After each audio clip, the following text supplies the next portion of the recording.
اگر خاموش قرآن کی آیتیں ایک جیسی ہو سکتی ہیں تو بولتے ہوئے 12 قرآن ایک دوسرے کے جیسے کیسے نہیں ہو سکتے؟ قرآن کی آیتیں دہرائی گئی ہیں اور یہاں یوں دہرایا گیا کہ پہلا بھی محمد ہے، آخری بھی محمد ہے، اوسط بھی محمد ہے، سب کے سب محمد ہیں۔ صلوات پڑھیں بلند آواز سے،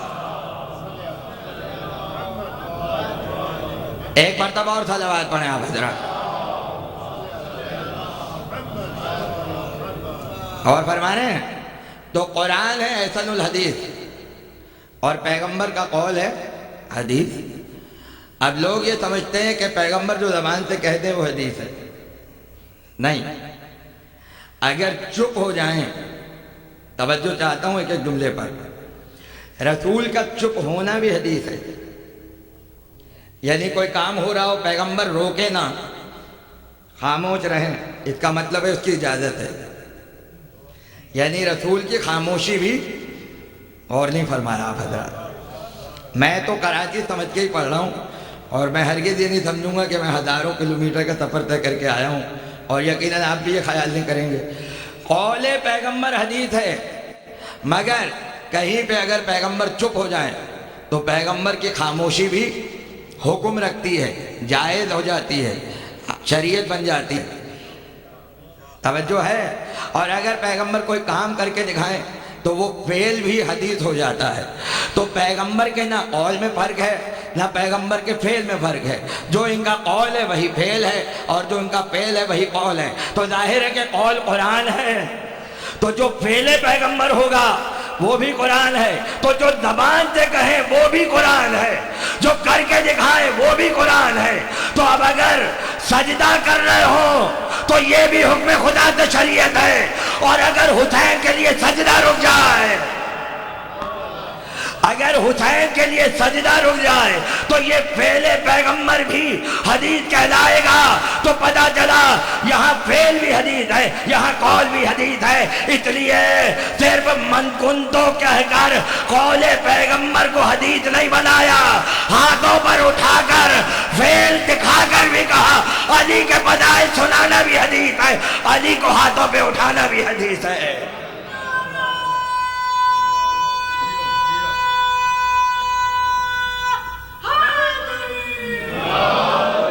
اور فرمانے ہیں حضرت، تو اب ظاہر ہے نوجوان بھی تشریف فرمائے یہاں پر، مجھے بڑی خوشی ہوتی ہے جب نوجوانوں سے بات ہو رہی ہو، اور بزرگ تو دعائیں دینے کے لیے تشریف، قبلہ بھی تشریف فرمائے سامنے۔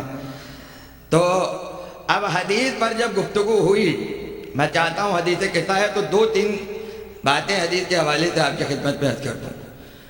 اب علماء نے حدیث کی قسمیں کہ حدیث کتنی طرح کی ہوتی ہے تو کہا کہ بھائی بنیادی طور پر یہ ہے کہ جو پیغمبر کہہ دیں وہ حدیث ہے، مگر ایک حدیث وہ ہے کہ جو حدیث کے قسموں میں افضل ترین ہے، اور اسے کہتے ہیں حدیث قدسی۔ سب نے سنا ہوگا، علامہ ہلی نے ساری احادیث قدسیہ کو جمع کیا اپنی کتاب میں، اور اس کے مقدمے میں انہوں نے حدیث قدسی کی تعریف کرتے ہوئے کہا کہ حدیث قدسی کا مطلب یہ ہے کہ وہ حدیث جو اقدس کی طرف سے مقدس پر آئے، اقدس کی طرف سے مقدس پر آئے، یعنی اللہ، توجہ چاہتا ہوں ایک ایک جملے پر، اللہ آیت کی طرح کوئی بات کہے اور پیغمبر اسے بیان کریں مگر وہ قرآن میں شامل نہ ہو، یعنی وحی میں اور حدیث قدسی میں فرق یہ ہے کہ وحی جب آئے گی تو وہ قرآن کا حصہ ہوگی، قرآن میں شامل ہے، مگر حدیث قدسی وہ ہے جو آتی آیت ہی کی طرح ہے، آئیں گے جبریل لے کر، بات اللہ کی ہوگی، وہی عرش سے آئے گی، پیغمبر تک پہنچے گی، مگر قرآن میں شامل نہیں ہے، مگر وزن میں آیت کے برابر ہے، وزن میں آیت کے برابر ہے۔ تو حدیث قدسی کا کمال یہ ہے کہ آتی وہاں سے ہے، پیغمبر کہتے ہیں پروردگار کہہ رہا ہے، پروردگار بیان کر رہا ہے، اور یہ وہ ہے جو قرآن میں شامل نہیں ہے، مگر پروٹوکول میں، وزن میں، عظمت میں، اہمیت میں قرآن کے برابر ہے۔ اب جائیے جا کر تاریخ میں تلاش کیجئے کہ وہ کون سی گفتگو ہے کہ جو جبریل آیت کی طرح لائے ہوں، پیغمبر کی زبان پر آئی ہو، قرآن میں شامل نہ ہو، مگر وزن میں قرآن کے برابر ہو۔ تو خیبر میں علم دینے سے پہلے یہی تو کہا تھا، نادے علی مظہر العجائب، حبیب کہہ دو علی عجائبات کا مظہر ہے۔ تو ناد علی تو جبریل لے کر نازل ہوئے ہیں اور پیغمبر کی زبان پر جاری ہوئی ہے، تو پتہ چلا ناد علی مذاق نہیں ہے، ایسی حدیث قدسی ہے جو قرآن میں نہ ہو مگر وزن میں قرآن کے برابر ہے۔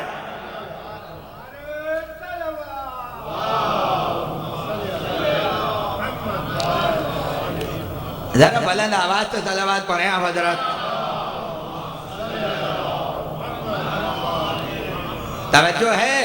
توجہ ہے۔ تو ناد علی بھی وہاں سے آئی ہے، اقدس کی طرف سے مقدس پر آئی ہے۔ ناد علی، حبیب پکارو، علی کو پکارو۔ تو یہ پکارنے کا حکم کون دے رہا ہے؟ پروردگار نے کہا جبریل جاؤ اور جا کر حبیب سے کہو کہ مظہر العجائب کو آواز دیں۔ تو ناد علی حدیث قدسی ہے، ناد علی حدیث قدسی ہے کیونکہ وہاں سے آئی ہے اور زبان پیغمبر پر جاری ہوئی ہے۔ بالکل اسی انداز سے احد میں جب ذوالفقار لے کے نازل ہوئے تو خاموش نہیں آئے بلکہ یہ کہتے ہوئے آئے، لا فتح الا علی، لا صاحب الا ذوالفقار۔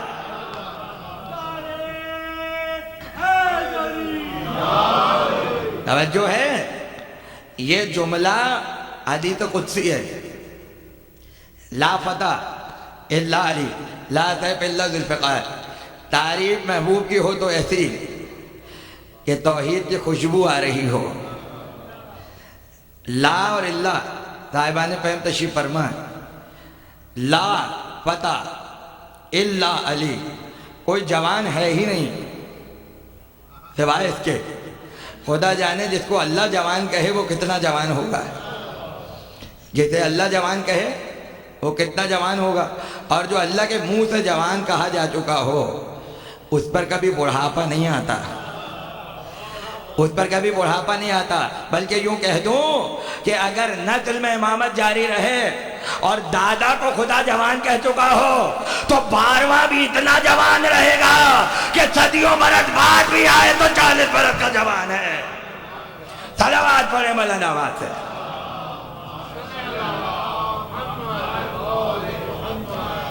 کوئی جوان نہیں ہے سوائے علی کے، کوئی تلوار نہیں ہے سوائے ذوالفقار کے۔ یہ حدیث قدسی ہے، لیکن پہلا مصرع تو میں نے پڑھا ہی نہیں۔ شاہ مردہ، شیر ادنا، قوت پروردگار، لا فتح الا علی، لا سیف الا ذوالفقار۔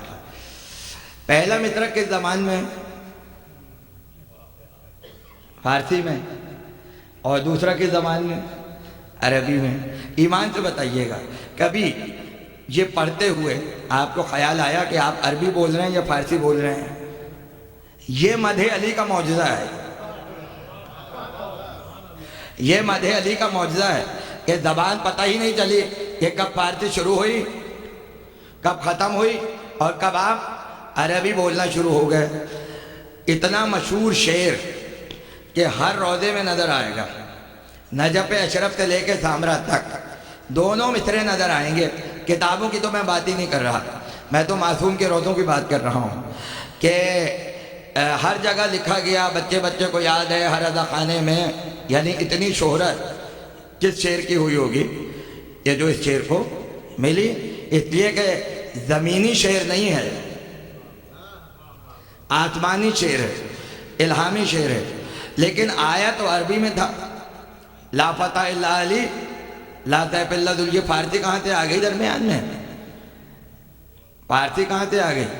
فارسی تو اللہ کی زبان نہیں ہے، مصرع تو عربی میں تھا، فارسی کہاں سے آئی؟ اب دیکھیے ایک بحث اٹھا رہا ہوں اور تھوڑی ادبی ہے کہ کسی شاعر کے مصرے پر مصرع لگانا تضمین کہلاتا ہے۔ تضمین کرنا یعنی گرہ لگانا، گرہ لگانا بھی کہتے ہیں۔ مثلا میں آپ میں سے کسی کو غالب کا کوئی مصرع دوں، اور کہوں کہ پہلا مصرع آپ لگائیے، غالب کے مصرع پر مصرع لگائیے، اس کے لیے ضروری ہے کہ غالب کا مزاج پتہ ہو، غالب کی لفظیات پتہ ہوں۔ آپ کو پتہ ہے کون سا لفظ غالب استعمال کرتے ہیں، کون سا نہیں کرتے، اس لیے کہ غالب کا رنگ اور ہے، انیس کا رنگ اور ہے، علامہ اقبال کا رنگ اور ہے، جوش ملی آبادی کا رنگ، شاعری کا رنگ اور ہے۔ اب جس شاعر کے مصرع پر مصرع لگایا جائے گا اس شاعر کا مزاج جب تک آپ کو معلوم نہ ہو اس وقت تک اچھی تدوین آپ نہیں کر سکتے۔ تو کسی کے مصرع پر مصرع لگانے کے لیے شاعر کا مزاج سمجھنا بہت ضروری ہے، اور جب مزاج سمجھ کے گرہ لگائیں گے تو پتہ ہی نہیں چلے گا پہلا غالب کا ہے یا دوسرا غالب کا ہے، اس لیے کہ مزاج کو سمجھ کے مصرع لگایا گیا ہو۔ توجہ ہے، بات پہنچ گئی؟ اب مجھے یہ بتائیے کہ غالب کا مصرع ہو تو غالب کا مزاج آپ کو سمجھنا ضروری ہے، اقبال کا مصرع ہو اقبال کا مزاج سمجھنا ضروری ہے، انیس کا مصرع ہو انیس کا مزاج سمجھنا ضروری ہے۔ اگر مصرع اللہ کا ہو جائے، اگر پروردگار کا مصرع ہو جائے، بہت ادب سے کہہ رہا ہوں، اگر آسمانی مصرع ہو جائے، اگر الہامی مصرع ہو جائے تو پھر کسی بشر کی مجال تو نہیں ہے کہ اس پر مصرع لگا سکے۔ اس لیے ایران کا بہت بڑا شاعر محتشم کاشی، اصفہان میں اس کی قبر ہے، اور مجھے اس کی قبر پہ میں جا چکا ہوں اصفہان میں، علی کے شان میں قصیدہ کہہ رہا تھا۔ قصیدہ کہتے کہتے یہ مصرع لکھا، لا فتح الا علی لا سیف الا ذوالفقار۔ اب جب اس پہ مصرع لگانا چاہا، بڑی کوشش کی، غور نہیں فرمایا آپ نے، مگر مصرع نہیں ہوا۔ بھلا آسمانی مصروں پہ زمین والے مصرع لگا سکتے ہیں؟ پریشان ہو گیا، اور دیانتداری ہے کہ انسان جو کام نہ کر سکے اس کو چھوڑ دے تو بہتر ہے۔ رات کو قلم رکھ دیا، سویا بستر پر، خواب میں علی آئے اور علی نے آ کے کہا محتشم بہت پریشان نظر آ رہے ہو، بہت پریشان نظر آ رہے ہو۔ کہا یا علی آپ کے مدح میں قصیدہ کہہ رہا تھا اور وہ جو آسمانی مصرع ہے اس پر مصرع نہیں لگ رہا تھا، تو مسکرا کے کہتے ہیں تمہاری کیا مجال کہ خدا کے مصرع پہ مصرع لگاؤ، تمہاری کیا مجال کہ آسمانی مصرع پہ تم مصرع لگا دو، جاؤ مصرع میں دے رہا ہوں۔ شاہ مردہ شیر یزدہ قوت پروردگار، لا فتح الا علی لا سیف الا ذوالفقار۔ اب پتہ چلا فارسی اور عربی کا پتہ کیوں نہیں چلتا، اس لیے کہ جو مزاج پہلے مصرع کا ہے وہی مزاج دوسرے مصرع کا ہے۔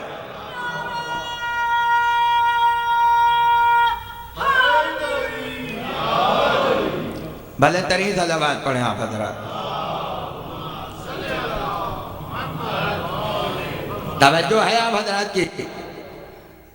تو یہ حدیث قدسی ہے، لاپتہ حدیث قدسی ہے، ناد علی حدیث قدسی ہے۔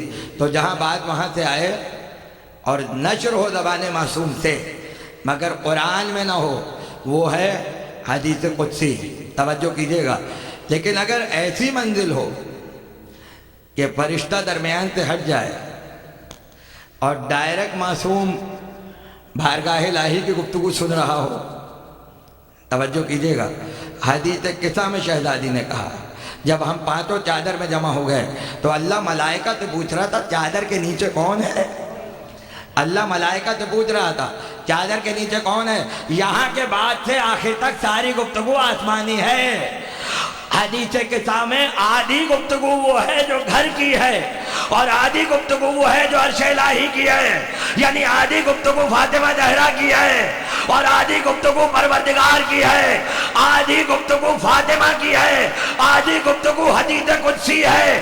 ارے پتہ ہی نہیں چلتا کہاں تک فاطمہ کے الفاظ ہیں اور کہاں تک پروردگار کے الفاظ ہیں۔ تو یہی تو کہنا چاہ رہا تھا، معصوم کا مزاج خدا سے اتنا ملتا ہے کہ پتہ ہی نہیں چلتا معصوم کی بات کہاں ہے، پروردگار کی بات کہاں ہے۔ صلوات پڑھیں بلند آواز سے، ذرا اور بلند ترین صلوات۔ اللہم صلی علی۔ تو حدیث قصہ وہ ہے جو آدھا کلام معصوم ہے اور آدھا کلام الہی ہے اور حدیث قدسی ہے، یہ ہے اس حدیث کا کمال۔ اور میں نے طالب علمانہ حیثیت سے آج تک کوئی حدیث ایسی نہیں دیکھی، صاحبان فہم و صاحبان علم تشریف فرما ہے، کہ جس حدیث میں اس حدیث کی تلاوت کا اجر بتایا گیا ہو۔ اگر ہو تو عرض کر دیجیے گا۔ جتنی حدیثیں ہیں فضائل اہل بیت ہیں، مگر کسی حدیث میں اس حدیث کے پڑھنے کا اجر بیان نہیں ہوا۔ واحد حدیث قصہ ہے کہ جس میں بتا دیا گیا جب ہمارے شیعہ اور محب جمع ہو جائیں اور جمع ہونے کے بعد ان لفظوں کو دہرائیں تو ملائکہ چاروں طرف سے گھیر لیتے ہیں اور ان کے لیے دعائیں مغفرت کر رہے ہوتے ہیں۔ حالانکہ ہم نے ملائکہ کو بلایا نہیں ہے، ہم نے تو صرف حدیث کتاب پڑھی ہے۔ اب جب حدیث کتاب پڑھی تو آسمان کے حجابات ہٹے، اور جب حجابات ہٹے تو ملائکہ کا نزول ہوا اور ملائکہ دعائیں استغفار کر رہے ہیں، جس کے لیے فرشتے مغفرت کی دعا کر رہے ہوں۔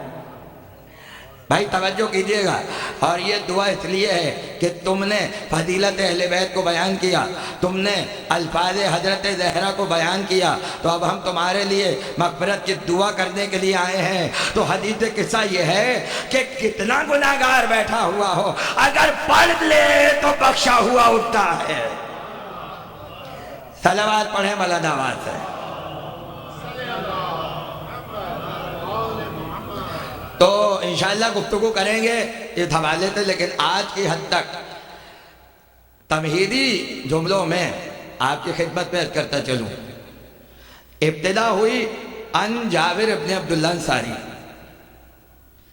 میں کہتا ہوں کتنی بڑی خوش قسمتی ہے جابر کی، یہ قیامت تک نام جڑ کے رہ گیا۔ اور جو حضرات یہ فرماتے ہیں کہ بھئی شیعہ صحابیوں کا ذکر نہیں کرتے، ان سے کہہ دیجئے گا تبرک کے لیے آؤ مجلس میں، آخر میں آؤ، منع نہیں ہے، جتنی روٹیاں ہیں نام حسین پہ کھا لو آ کر، لیکن اگر معرفت چاہیے تو ذرا شروع میں آؤ اور آ کر دیکھو۔ ہم تو اتنا مانتے ہیں صحابیوں کو کہ سب کا ذکر بعد میں ہوتا ہے، جابر کا ذکر پہلے ہوتا ہے، جابر کا ذکر پہلے ہوتا ہے۔ مگر یہ ذکر پہلے کیوں ہوا؟ اس لیے کہ احترام فاطمہ زہرا مد نظر ہے۔ تو جو صرف الفاظ حضرت زہرا کو نقل کر کے ہم تک پہنچائے، اس کی تو یہ عزت ہو کہ سب کا ذکر بعد میں ہے، اس کا ذکر پہلے ہے۔ تو عزت کا معیار یہی ہے، جو فاطمہ کا ہوگا وہ ہمارا ہوگا۔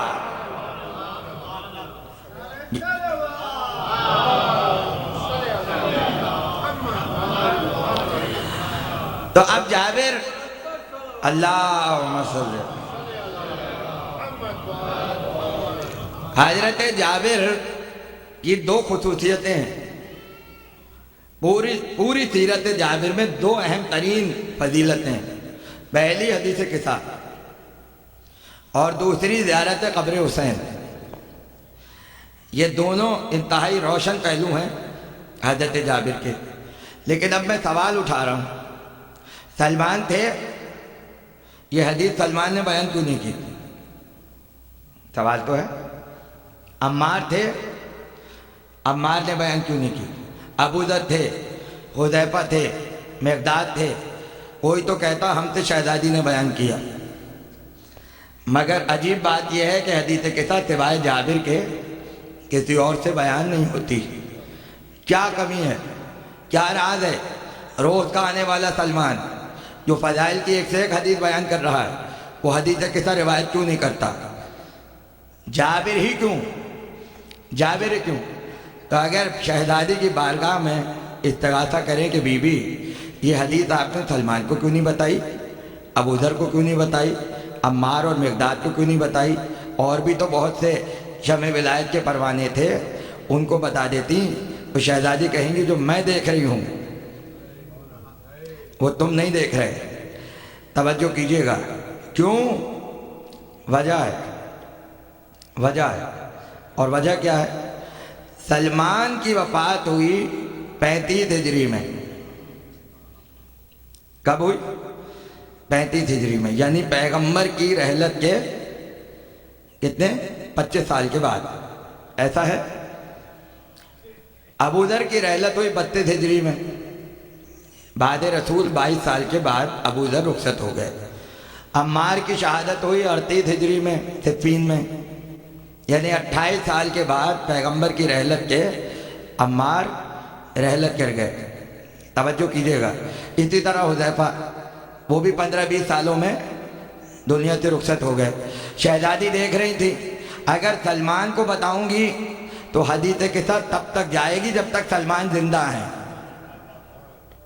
اگر ابو ذر کو بتاؤں گی تو حدیث کے ساتھ وہاں تک جائے گی 32 ہجری تک جب تک ابو ذر زندہ ہیں، اگر عمار کو بتاؤں گی تو عمار تو صفین میں شہید ہو جائیں گے، اس کے بعد حدیث قصہ کون بیان کرے گا؟ اس لیے ضرورت تھی ایسے کی کہ جو حدیث قصہ کو آگے تک بیان کرے، اس لیے کہ جابر واحد پیغمبر کے صحابی ہیں کہ جنہوں نے علی کا زمانہ بھی دیکھا، حسن کا زمانہ بھی دیکھا، حسین کا زمانہ بھی دیکھا، سید سجاد کا زمانہ بھی دیکھا، محمد باقر کا زمانہ بھی دیکھا۔ اب سمجھ میں آیا، جو 5 معصوموں کا دور دیکھے وہ حدیث قصہ کا راوی بنایا جاتا ہے۔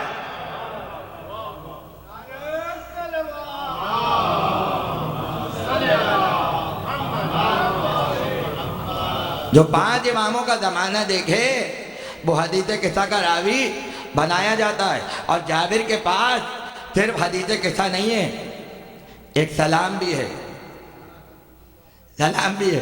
جابر میری نسل میں ایک بیٹا ہوگا جس کا نام محمد باقر ہوگا، جب اس کا زمانہ پاؤ تو میرا سلام اس تک پہنچا دینا۔ مجھے نہیں پتا سلام پہنچا رہے ہیں یا زندہ رہنے کی مدت بتا رہے ہیں۔ کہ جابر تم اس منزل پر ہو کہ میرے 5ویں وارث کو دیکھو گے، ہمارے سلسلے کے 5ویں امام کو دیکھو گے، تو جہاں تک جابر کا سلام جائے گا وہاں تک حدیث قصہ جائے گی۔ اور عجیب بات یہ ہے، سلام کر رہے ہیں پیغمبر اور پہنچا رہے ہیں صحابی کے ہاتھ سے۔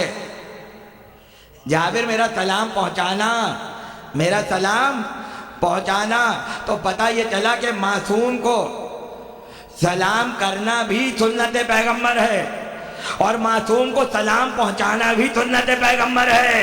تو اب اگر اپنے گھر میں کھڑے ہو کے کہہ دیں السلام علیکم یا ابا عبداللہ تو یہ بھی سنت رسول ہوگا۔ اور اگر کوئی ظاہر کربلا جائے اور آپ کہیں حسین کو سلام پہنچانا تو یہ بھی سنت پیغمبر ہے۔ صلوات پڑھیں بلند آواز سے۔ بات واضح ہو رہی ہے۔ میں تو پہلی مرتبہ آپ حضرات کی زیارت کر رہا ہوں اور مجھے پورا اطمینان ہے کہ بات پہنچ رہی ہے اور بزرگ بھی تشریف فرما ہے، توجہ فرما ہے آپ حضرات۔ تو جابر 5 امام تک۔ جب دیکھیے ہوتا کیا ہے، ہوتا یہ ہے کہ میں مثال کے طور پر کسی سے کوئی بات نقل کروں، میں نام نہیں لینا چاہ رہا، ایک مثال دے رہا ہوں۔ مثلا میں کہوں کہ بھائی کل حالات اچھے نہیں ہوں گے، مثال کے طور پر وہ کسی اور سے کہیں کہ بھائی سنا ہے کل حالات اچھے نہیں ہیں، وہ پوچھے گا آپ سے کس نے کہا؟ وہ کہیں گے ابتدا عباس صاحب نے کہا ہے۔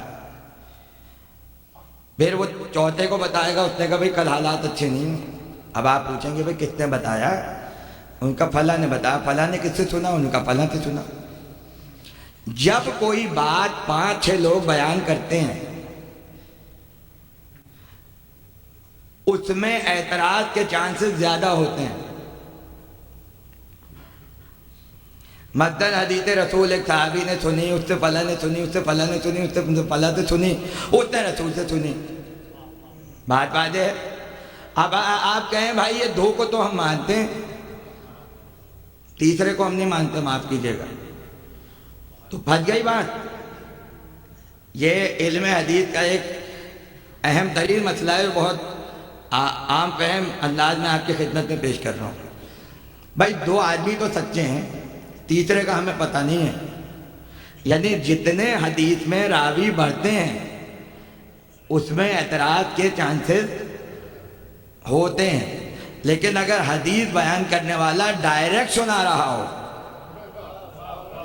تو آپ یہ نہیں کہہ سکتے کیونکہ اس کے تو درمیان میں کوئی ہے ہی نہیں، اس کے تو بیچ میں کوئی ہے ہی نہیں، وہ تو ڈائریکٹ رسول سے سن رہا ہے، وہ تو ڈائریکٹ امام سے سن رہا ہے۔ تو اب سمجھ میں آیا حدیث قصہ کے لیے لمبی عمر والے کو اس لیے رکھا گیا کہ جب 5ویں امام کے عہد تک طہارت معصوم پر اعتراض ہو تو درمیان میں راوی نہ ہو، اعتراض کرنے کی گنجائش نہ ہو، ایسا بیان کرے جو ڈائریکٹ معصوم سے سن رہا ہو۔ صلوات پڑھیں بلند آواز سے، ذرا اور بلند صلوات پڑھیں تاکہ حوصلے بلند ہو جائیں۔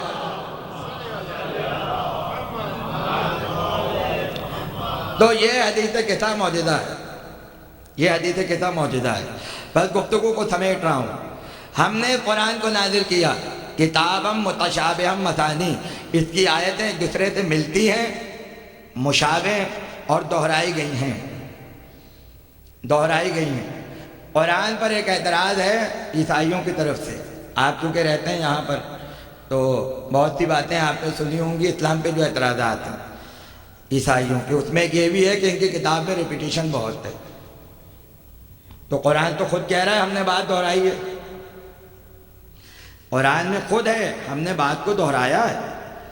اب جب دہرایا ہے تو کسی وجہ سے دہرایا ہوگا نا، اور دہرانے کے سیدھے سادے معنی یہ ہیں، ایک بار میں سمجھ گئے ہوتے تو دہرایا نہ جاتا، پہلی بات میں سمجھ گئے ہوتے تو بار بار بیان کر لیں۔ اب ہمارے اعلان نہیں ہوتا بار بار، ایئرپورٹ پہ 50 دفعہ اعلان ہوتا ہے، اب آپ کیا اس کو کوئی عیب نکالیں گے اس میں؟ نہیں، جب پہلے اعلان میں پیسنجر نہ آئے تو دوبارہ اعلان، دوسرے میں نہ آئے تو پھر تیسری مرتبہ اعلان۔ تو دہرانے کا مطلب عیب نہیں ہے کہ مواد کی کمی ہے تو دہرا رہے ہیں، دہرانے کا مطلب یہ ہے کہ تم اتنے جاہل ہو کہ تمہیں پہلی بار میں بات سمجھ پہ نہیں آ رہی۔ فَبِأَيِّ آلَاءِ رَبِّكُمَا تُكَذِّبَانِ 30 سے زیادہ مرتبہ ہے، 30 سے زیادہ مرتبہ۔ کن کن نعمتوں کو جھٹلاؤ گے؟ تو بھائی جھٹلاتے نہ تو آیت دوبارہ کیوں نازل ہوتی؟ تو ریپیٹیشن کا مطلب یہ ہے کہ تمہیں سمجھ میں نہیں آ رہی ہے بات۔ اب قرآن کی بہت سی آیتیں ایسی ہیں جو ریپیٹ ہوئی ہیں، ریپیٹ ہوئی ہیں۔ مثلا وَبِالْوَالِدَيْنِ إِحْسَانًا 2 مرتبہ ہے، فَبِأَيِّ آلَاءِ رَبِّكُمَا تُكَذِّبَانِ کئی مرتبہ ہے۔ سورہ الحمد 2 مرتبہ نازل ہوا، ایک بار مکے میں ایک بار مدینے میں۔ اس لیے کہتے ہیں 7 مثانی، یعنی وہ 7 آیتیں کہ جو 2 مرتبہ نازل ہوئیں، ایک مرتبہ مکے میں اور ایک مرتبہ مدینے میں۔ حالانکہ سورہ حمد کا ہے مگر نازل 2 مرتبہ ہو رہا ہے، ایک بار مکے میں ایک بار مدینے میں۔ بتانا یہ تھا 2 بار نازل کریں تاکہ 14 ہو جائیں، اور حمد کا سورہ پورا نہ ہو جب تک 2 بار نازل نہ ہو، 14 نہ ہو جائیں۔ تو مکی زندگی میں سورہ الحمد سمجھ میں نہیں آئی تو مکے میں دوبارہ نازل ہوئے ہیں۔ اور فرما رہے ہیں آپ حضرات، اب یہ بڑا دلچسپ موضوع ہے کہ کون سی آیتیں بار بار نازل ہوئیں۔ تو ایک آیت اور سن لیجئے، شراب کی آیت 2 بار نازل ہوئی ہے، حرمت شراب کی آیت 2 بار نازل ہوئی ہے۔ کیوں؟ کچھ لوگوں کی بچپن کی عادتیں چھوٹ نہیں رہی تھیں۔ کیسے چھوڑتے؟ حرمت کا حکم آ گیا، چھوٹی نہیں رہی ہے، دوبارہ نازل کروایا، دوبارہ آئی تو شدت کے ساتھ آئی، اور اب بھی نہیں چھوڑو گے تو پھر دیکھو ہم کیا کرتے ہیں۔ یعنی حکم پہلی آیت میں نہیں مانا، توجہ ہے، تو پھر دوبارہ نازل کی۔ تو ریپیٹ کا مطلب یہ ہے کہ تمہیں سمجھ میں نہیں آ رہا، تم نادان ہو، تم ہماری بات نہیں مان رہے، اس لیے ہم دوبارہ نازل کر رہے ہیں۔ بس یہیں تک آپ کو لانا تھا۔ اس لیے حدیث قصہ کا واقعہ بھی ایک جگہ کا نہیں ہے، پوری حدیث قصہ میں آپ پڑھ کے دیکھ لیجیے۔ شہزادی کا گھر ہے، شہزادی کے گھر کا واقعہ ہے۔ بی بی کہہ رہی ہیں علی آئے، حسن آئے، حسین آئے، چادر میں لے لیا، ایسا ہے یا نہیں؟ جبکہ آپ دوسری جگہ سنتے ہیں کہ ام سلمہ نے چاہا کہ میں بھی چادر میں آ جاؤں۔ اس پوری حدیث قصہ میں ام سلمہ نہیں ہے۔ اگر بات پہنچ رہی ہے تو کم سے کم مجھے اندازہ ہو جائے، کچھ سبحان اللہ کہہ دیں، مسکرا دیں، یہ یقین ہو کہ بات دل کے اندر، دماغ میں نہیں دل میں اتر رہی ہے۔ تو ام سلمہ کا جملہ تو مشہور ہے، میں بھی آ جاؤں چادر میں، کب تم خیر پر ہو۔ اب اس جملے کا جواب نہیں ہے تم خیر پر ہو، اوروں کی بات نہیں کر رہا، تم خیر پر ہو۔ صلوات پڑھیں بلند آواز سے۔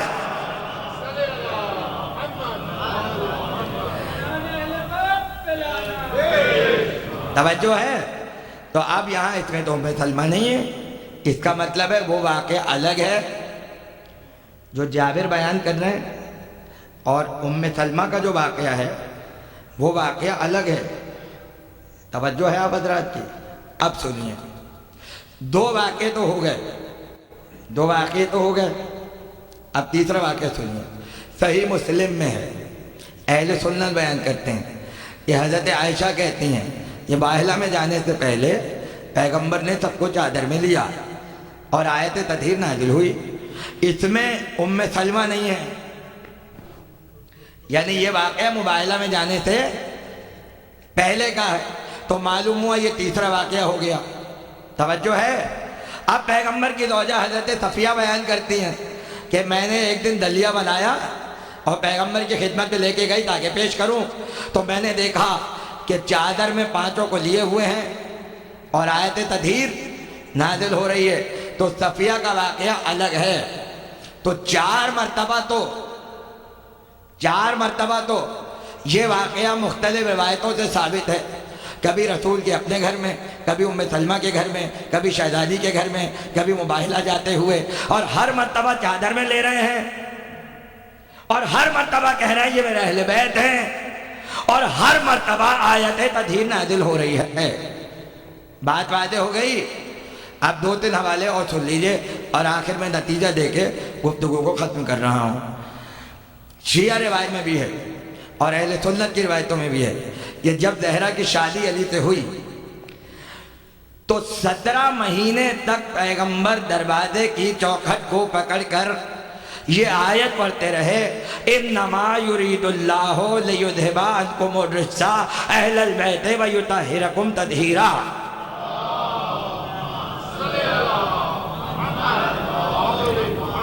بات پہنچ رہی ہے؟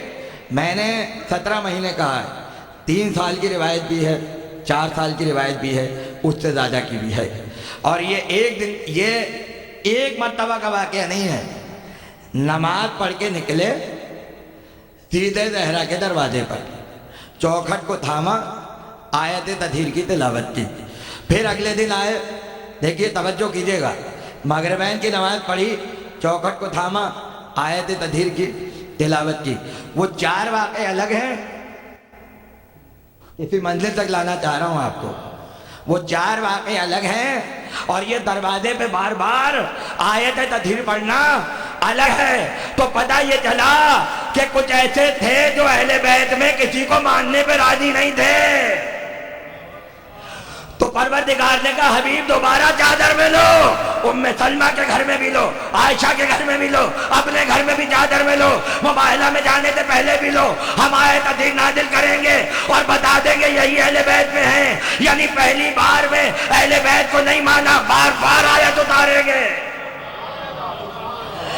بار بار آیت اتاریں گے۔ اور اگر تم اب بھی نہیں سمجھ رہے ہو کہ ہم نے رجس کو آل محمد سے دور کیا ہے، تو سمجھو وہ رجس تم خود ہو جسے دور رکھا گیا ہے۔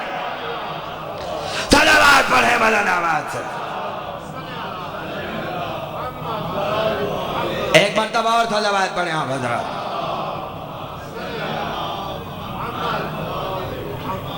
اس لیے علماء کی تحقیق ہے کہ آیت تطہیر کئی مرتبہ نازل ہوئی ہے، ایک بار نازل نہیں ہوئی ہے۔ جس طرح فَبِأَيِّ آلَاءِ رَبِّكُمَا تُكَذِّبَانِ کئی مرتبہ ہے، اسی طرح آیت تطہیر کا نزول کئی مرتبہ ہے۔ ابھی میں نجف اشرف میں تھا غدیر کے موقع پر، تو وہاں نجف اشرف میں کچھ طالب علم، ظاہر جب بھی جاتا ہوں طویل عرصے کے لیے تو حوضے کے جو طالب علم ہیں ان سب سے ملاقاتیں ہوتی ہیں، باتیں ہوتی ہیں کہ بھائی کیا کام ہو رہا ہے، کون سی کتاب چھپی ہے، کیا ہے، علمی گفتگو رہتی ہے۔ اتفاق سے ایک دن بحث ہو گئی طہارت معصوم پر، ابھی تازہ واقعہ ہے، اور گفتگو ہوتے ہوتے یہاں تک پہنچی کہ معصوم تو طاہر ہے لیکن معصوم کا خون طاہر نہیں ہے۔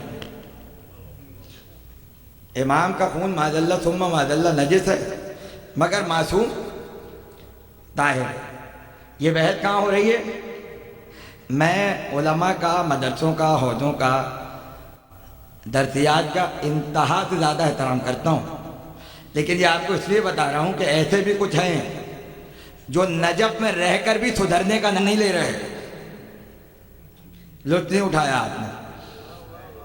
نجف میں جب طالب علم ہلکا پڑ جائے، محنت نہ کر رہا ہو، پڑھائی نہ کر رہا ہو، تو استاد ڈانٹ کے کہتا ہے کہ یہ سدھرنے کی آخری منزل ہے، صلوات پڑھیں بلند آواز سے۔ نجف میں بھی نہیں سدھرو گے تو کہاں جاؤ گے؟ لیکن علم کے لیے ظرف چاہیے۔ اگر کم ظرفوں کے پاس پہنچ گیا تو وہی علم دشمنی اہل بیت پہ صرف ہوتا ہے۔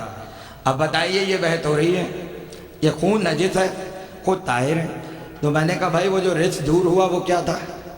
کہنے لگے وہ تو شرک ہے، شرک دور ہے آل محمد سے، ورنہ معاذ اللہ ثم معاذ اللہ خونوں کا نجس ہے۔ میں نے کہا بھائی دلائل بہت ہیں، ایک واقعہ سن لو۔ اور آپ میں سے ہمارے مولانا کھارادر کے ہیں، قبلہ تشریف فرما۔ کھارادر میں، کراچی میں ایک بہت بڑے عالم علامہ ابن حسن کربلائی، آپ میں سے یقیناً بہت سو نے نام سنا ہوگا، بہت بڑے عالم دین، اور ایسے کہ امام حسین کا نام آیا اور آنسو بہنا شروع، اس منزل پہ تھے۔ اور لکھنؤ کے علمی خانوادے سے ان کا تعلق تھا۔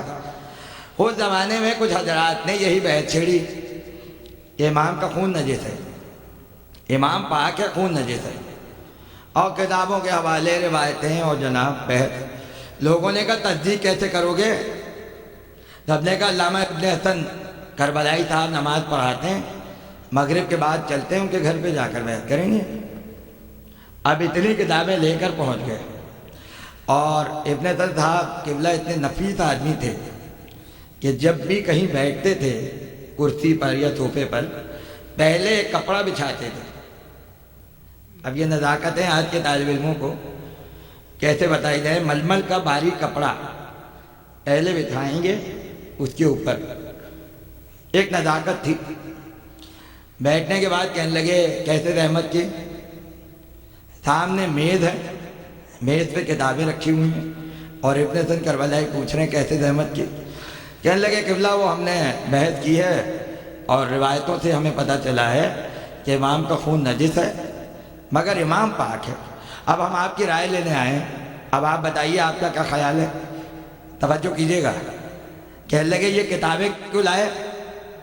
کہا اس میں تو وہ روایتیں ہیں جو تصدیق کروانے کے لیے آئے ہیں، جو اتنا نفیس ہو اور اتنا نازک ہو کہ بیٹھنے سے پہلے بھی یہ دیکھتا ہو کہ کہاں بیٹھ رہا ہوں، اور کپڑا پہلے بچھائے اور پھر اس کے اوپر بیٹھے۔ ایک مرتبہ غصہ آ گیا، غصے کے عالم میں ہاتھ کو آگے بڑھایا، اور ہاتھ کو آگے بڑھا کے کتابوں کو ایک طرف کیا اور کہنے لگے آیت تطہیر کے آگے ان کتابوں کی کوئی حیثیت نہیں ہے، صلوات پڑھیں بلند آواز سے۔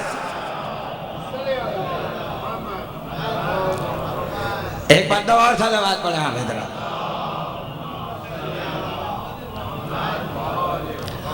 اور فرما رہے ہیں آیت تطہیر کے آگے ان کتابوں کی کوئی، تو جب الرجس کہہ دیا بات ختم ہو گئی۔ جہاں جہاں تک رجس کی تعریف جائے گی اسے آل محمد سے دور رکھا گیا۔ انشاءاللہ کل سے گفتگو کو آگے بڑھائیں گے۔ اتنا طاہر لہو یہ زیارت میں کہا گیا السلام علیکہ یا ستار اللہ وابن سارہ، اس پر سلام کہ جس کے خون کا انتقام خدا کے پاس ہے۔ یہ خون کا اتنا طاہر لہو کہ خون بہا خدا نے اپنے پاس رکھا، اپنے پاس رکھا۔ کل 13 محرم کی تاریخ گزری، اور کل کا دن کربلا میں مشہور ہے کہ بنی اسد کا قافلہ آتا ہے، بنی اسد کا قافلہ آتا ہے اور آ کر ایک ہی جملہ کہتا ہے، حسین ہم تمہیں بھولے نہیں ہیں، حسین ہم تمہیں بھولے نہیں ہیں۔ میں زندگی میں بہت کم یہ مصائب پڑھتا ہوں، اور جب پڑھتا ہوں تو بہت دل سے پڑھتا ہوں کہ بنی اسد والے عاشورے کے بعد کربلا میں کیسے آئے۔ بس یوں سن لیجئے، 3 دن تک حسین کا لاشا دھوپ میں پڑا رہا، 3 دن تک فاطمہ کے لال کا لاشا دھوپ میں پڑا رہا، اور جب 3 دن گزر گئے تو بنی اسد کی عورتیں پانی بھرنے کے لیے نہر فرات کی طرف چلیں، اور جب فرات کی طرف گئیں تو راستے میں دیکھا لاشیں پڑے ہوئے ہیں، کسی کا سر نہیں ہے، کسی کا بازو نہیں ہے، کسی کا لاشا پامال ہے۔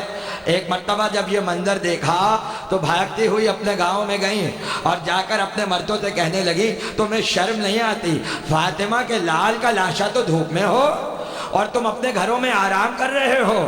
ایک مرتبہ کہا، ہم اگر چلے گئے اور یزید کو خبر ہو گئی تو ایسا نہ ہو کہ قتل کیا جائے ہمیں، لہذا ہم نہیں جائیں گے۔ عورتوں نے اپنے برقعے مردوں پہ ڈال دیے اور کہا، تم اپنے گھروں میں آرام کرو، ہم جا کر فاطمہ کے لال کو دفنائیں گے۔ عزاداروں، آگے آگے عورتیں چلیں، اور جب عورتیں چلیں تو پیچھے پیچھے مردوں کو غیرت آئی، مرد پیچھے پیچھے چلے، آگے آگے عورتیں ہیں، پیچھے پیچھے مرد ہیں۔ ہائے غربت حسین، 1400 سال ہو گئے، آج بھی جب بنی اسد والے آتے ہیں تو آگے عورتیں ہوتی ہیں، پیچھے مرد ہوتے ہیں، اور سب یہی کہتے ہیں، حسین ہم تمہیں بھولے نہیں ہیں، حسین ہم تمہیں بھولے نہیں ہیں۔ معصوم فرماتے ہیں، خدا ان آوازوں پہ رحمت نازل کرے جو ہمارے جب کی مصیبت پہ بلند ہو جاتی ہیں، تو جب بھی حسین کے غم میں روئیں تو ایسے روئیں جیسے معصوم چاہتے ہیں، جیسے معصوم چاہتے ہیں، تاکہ آوازوں پر رحمت ہو۔ ایک مرتبہ سب مقتل میں پہنچے، اور جب مقتل میں گئے دیکھا لاشیں پڑے ہوئے ہیں، مگر چونکہ لاشوں پہ سر نہیں تھے تو پتہ کیسے چلتا کس کا لاشا کون سا ہے؟ ابھی یہ سوچ ہی رہے تھے، درختوں کے درمیان سے ایک گھوڑا سوار آتا ہوا نظر آیا، اور جب وہ گھوڑا سوار قریب پہنچا تو بنی اسد والوں نے کہا، آنے والے کہاں سے آنا ہوا، آنے والے کہاں سے آنا ہوا؟ ایک مرتبہ کیا دیکھا، ہاتھوں میں ہتھکڑیاں ہیں، جو رونے کے لیے آیا ہے حسین کے غم میں اسی طرح سے گریہ کیجیے جیسے کرنے کا حق ہے، اس لیے کہ فاطمہ کو وہ آوازیں بہت پسند ہیں جو غریب کی مصیبت میں بلند ہو جاتی ہیں۔ ہاتھوں میں ہتھکڑیاں ہیں، پیروں میں بیڑیاں ہیں، گلے میں خاردار توق ہے۔ ایک مرتبہ کہنے لگے، ارے میری پھوپھی کوفے کے زندان میں ہے اور میں اپنے بابا کو دفنانے کے لیے کوفے سے سید سجاد آیا ہوں۔ اے بنی اسد والو، ارے معصوم کو معصوم دفناتا ہے، ارے ہٹ جاؤ، میں اپنے بابا کو اپنے ہاتھوں سے دفن کروں گا۔ ایک مرتبہ کربلا کی زمین پر بیٹھ گئے، تھوڑی سی خاک ہٹائی، اب جب خاک ہٹائی تو تیار قبر برآمد ہوئی، تیار قبر ملی۔ ایک مرتبہ بنی اسد والوں نے کہا، آقا یہ قبر کس نے کھودی ہے؟ ہم نے تو نہیں کھودی۔ تو رو کر کہتے ہیں، میرے نانا محمد مصطفیٰ، یہ قبر میرے نانا نے اپنے ہاتھوں سے حسین کے لیے کھودی ہے۔ عزاداروں، قبر تیار تھی۔ ایک مرتبہ سید سجاد پلٹے، یہ جملہ قیامت کا ہے اور پڑھا نہیں جاتا مجھ سے، صاحب معالی السبتین نے بھی لکھا ہے اور آج ہر بنی اسد والا بیان کرتا ہے۔ پلٹے اور پلٹ کے کہا، اے بنی اسد والوں، کیا تمہارے پاس کوئی چٹائی موجود ہے؟ خدا آپ کو سلامت رکھے۔ اے بنی اسد والوں، کیا تمہارے پاس کوئی چٹائی موجود ہے؟ اس وقت تک کوئی نہیں سمجھا، مگر جب ایک جوان گیا چٹائی لے کر آیا تو کیا دیکھا، سید سجاد نے چٹائی کو کربلا کی خاک پر بچھایا۔ حسین کا پامال لاشا جو کربلا میں بکھر گیا تھا، ارے لاش کے ٹکڑوں کو جمع کرنا شروع کیا۔ یہی وجہ ہے 1400 سال کے بعد جب 13 محرم کو بنی اسد والے آتے ہیں تو چٹائی ہاتھ میں لے کر آتے ہیں۔ اس لیے کہ سید سجاد نے کہا تھا، سید سجاد نے کہا تھا حسین کا پامال لاشا مرتب کیا اور مرتب کر کے چٹائی کے کناروں کو پکڑا اور قبر میں اتار دیا۔ اس کے بعد اپنے ہاتھوں سے مٹی ڈالی اور انگشت شہادت سے لکھا ھذا قبر الحسین، یہ حسین کی قبر ہے، ھذا قبر الحسین، یہ حسین کی قبر ہے، الذی قتلوا عطشانا وغریبا، جسے پیاسا قتل کیا گیا، جسے غربت میں مارا گیا۔ یہ قبر حسین کا پہلا کتبہ ہے جو سید سجاد اپنے ہاتھ سے لکھ رہے ہیں۔ اس کے بعد علی اکبر کی وصیت یاد آئی۔ علی اکبر نے کہا تھا اے بھیا سجاد، ارے مجھے پتا ہے مردوں میں کوئی باقی نہیں رہے گا اور تم ہی ہمارے لاشوں کو دفناؤ گے، ارے بھیا جب میری قبر بنانا تو مجھے بابا کے ترہانے دفنا دینا، اس لیے کہ میرا بابا میرے بغیر نہیں رہ سکتا۔ علی اکبر کو حسین کے ترہانے دفنایا۔ اس کے بعد حبیب ابن مظاہر کی قبر الگ سے بنائی۔ بنی اسد والوں نے کہا یہ ہمارے قبیلے کے سردار تھے، اس لیے بنی اسد نے حبیب ابن مظاہر کو الگ دفن کروایا۔ اس کے بعد سید سجاد کہتے ہیں اے بنی اسد والوں آؤ اور آ کر میری مدد کرو، ارے 72 کے لاشیں دفنا دو۔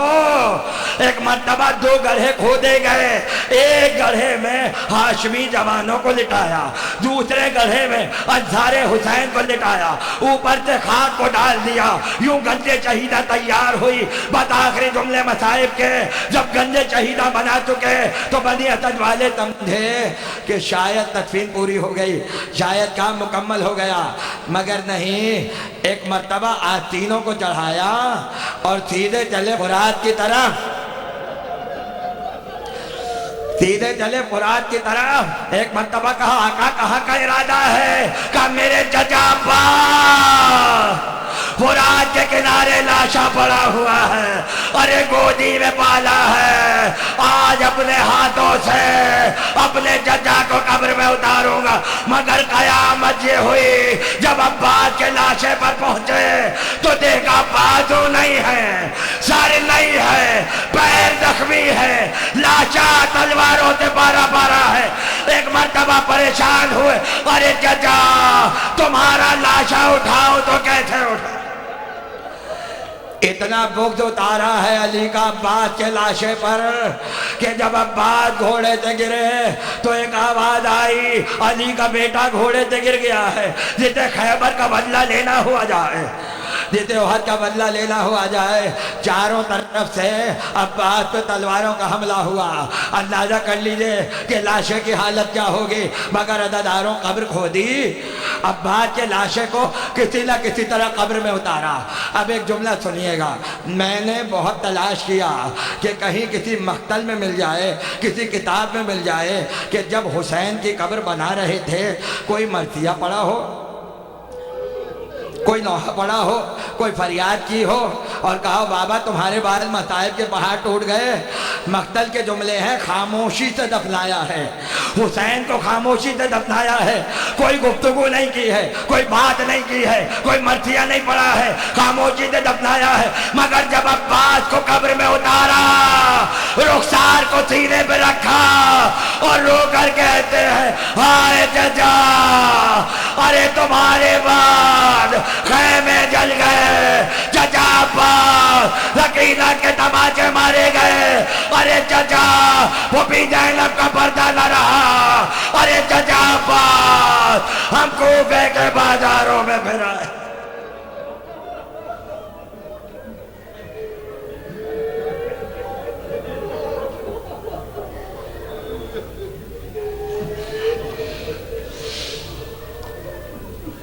وَسَيَعْلَمُ الَّذِينَ ظَلَمُوا أَيَّ مُنْقَلَبٍ يَنْقَلِبُونَ۔ بار الہ ذکر کو قبول فرما، ان آنسوؤں کو قبول فرما، حجت آخر کے ظہور میں تعجیل فرما، ہمیں کوئی غم نہ دے سوائے غم آل محمد کے۔ ربنا تقبل منا انک انت السمیع العلیم برحمتک یا ارحم الراحمین۔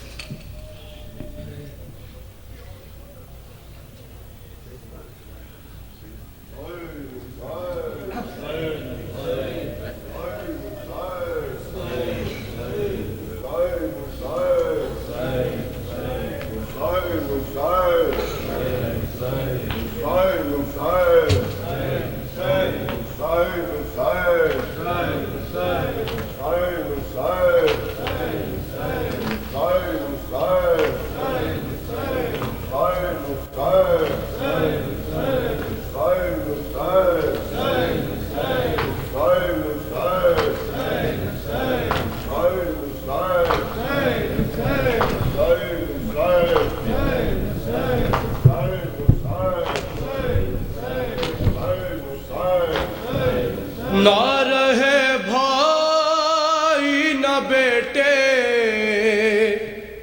نہ رہے بھائی نہ بیٹے، چھن گئی میری ردا، میرا کوئی نہ رہا، گونجتی شام غریباں میں یہ زینب کی صدا، میرا کوئی نہ رہا، گونجتی شام غریباں میں یہ زینب کی صدا، میرا کوئی نہ رہا، گونجتی شام غریباں میں یہ زینب کی صدا، میرا کوئی آسرے دے کے بہن چھوڑ کے آئی تھی وطن، میرے پردے کا جسے ماں نے بنایا ضامن، لب دریا میرے غازی کے ہوئے بازو جدا، میرا کوئی نہ رہا، گونجتی شام غریباں میں یہ زینب کی صدا، میرا کوئی نہ رہا، وہ جو 18 برس نور حجابوں میں رہا، لوٹ کے آؤں گا میں، جس نے تھا صغرا سے کہا، ہائے برچھی سے کلیجا میرے اکبر کا چھدا، میرا کوئی نہ رہا، گونجتی شام غریباں میں یہ زینب کی صدا، میرا کوئی نہ رہا، گونجتی شام غریباں میں یہ زینب کی صدا، میرا میرا غازی بھی گیا، قاسم و اکبر بھی گئے، پرسا مہمان گیا، ابن مظاہر بھی گئے، کس کو غربت میں صدا دوں کربلا یہ تو بتا، میرا کوئی نہ رہا، گونجتی شام میں غریباں یہ زینب کی صدا، میرا کوئی نہ رہا، ماں نے مقتل میں جسے دولہا بنا کے بھیجا، میرے قاسم کا بدن دشت میں پامال ہوا، بال کھولے ہوئے روتی ہوئی لاشیں سے کہا، میرا کوئی نہ رہا، شام غریباں میں یہ زینب کی صدا، میرا کوئی نہ رہا،